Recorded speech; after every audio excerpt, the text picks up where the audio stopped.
তো আসসালামু আলাইকুম প্রিয় বন্ধুরা, সকালবেলা বাজারে গেছিলাম, বাসায় যেহেতু কোনো বাজার নাই, তো আমি আর আপনাদের ভাইয়া বাজারে গেছিলাম। তো কি কি বাজার আনছি সেটাই আপনাদের মাঝে আজকে দেখাবো।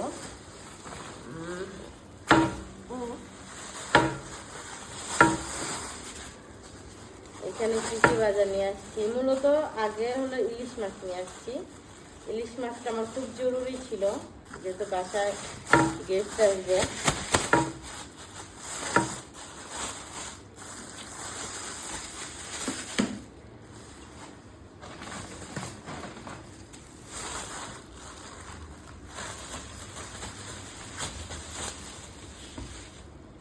এই হচ্ছে ইলিশ মাছ।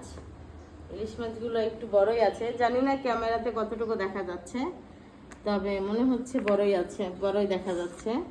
আসলে ক্যামেরাতে আবার মাঝে মধ্যে ছোট দেখা যায়। এটা হচ্ছে ইলিশ মাছ।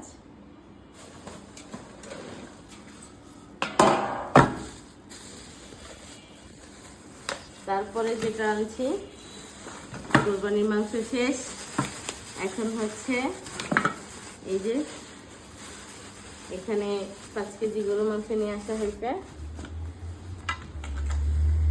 এরপরে ব্যাগ তো আনি নাই, আর কিছু আনি নাই, এটার মধ্যে রাখি বাকি মাছগুলো।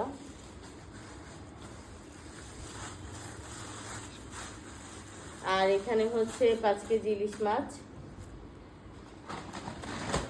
আর এখানে আরো মাছ আছে।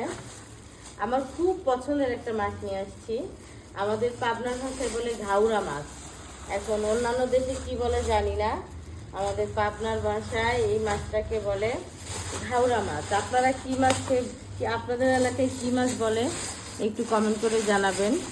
এই যে এই মাছটাকে আমাদের পাবনায় বলে ঘাউরা মাছ। তারপরে এখানে হচ্ছে শিং মাছ আনা হয়েছে আমার মেয়ের জন্য, এটা না ঢাললাম। তারপরে হচ্ছে এই যে এইখানে হচ্ছে আপনাদের দেখাই, এটাও আসলে রাখার পাত্র নিয়ে আসেন। এইখানে হচ্ছে বড় সাইজের একটা 4 কেজি ওজনের একটা রুই মাছ নিয়ে আসা হয়েছে।